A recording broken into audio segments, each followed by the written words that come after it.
Hey everybody, this is Michael from Northplay. I just wanted to drop a quick video showing off some of the new great stuff in the latest Conduct This update 3.1 for iOS and Android.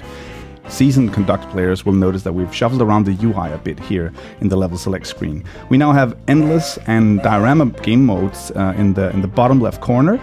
And we also have a tiny little news icon up here in the top right corner, just under menu. Yes, that's right, we now have in-app news. This is a great little way for us to better communicate all the new stuff that we're working on. So that's the news tab. You might also notice that we have a little cool new HQ button down here in the bottom right corner. Really love that. First of all, it's now showing the currently selected train. Never did that before. And it has this smooth little animation of it driving through a landscape here. And this update really is all about the HQ and all about the trains. So let's go into the HQ and check that out. Lots of little minor changes to the HQ. First of all, you'll notice at the top we have a much better indicator of how many trains you have out of how many trains you can actually get. It's much easier to scroll this very, very long depot you now have.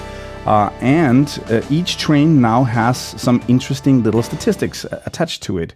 Right now I'm playing with the Mallard, but if we were to choose the TGV, one of my favorites, you can also see that I've transported 70 passengers with this, with the tiny little icon down here in the bottom left corner.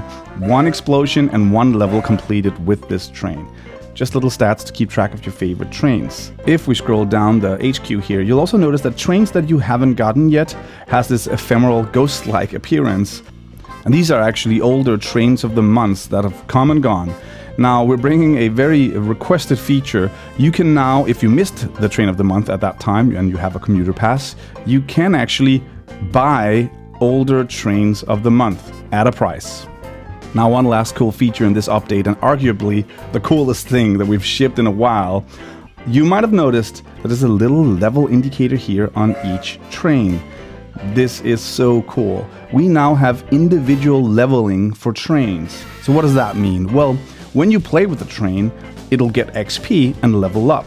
And for every level a train has, you'll get a global coin percentage multiplier. Here, for example, I've got the Northplay Type 1, it's a level 2, and it adds 2% coin to everything earned in the game. Here's a Shinkansen level 1, it gives me plus 1% coins.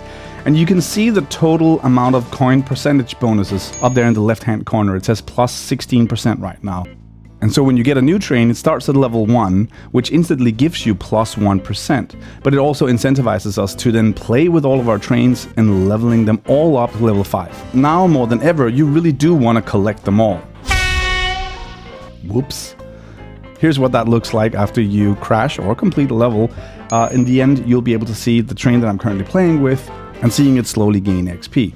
So that's it for the 3.1 update of Conduct This. It's all about the HQ and the train. There's a lot of little tweaks and a lot of changes to the interface. We think you're gonna love this. Now go and level up those trains.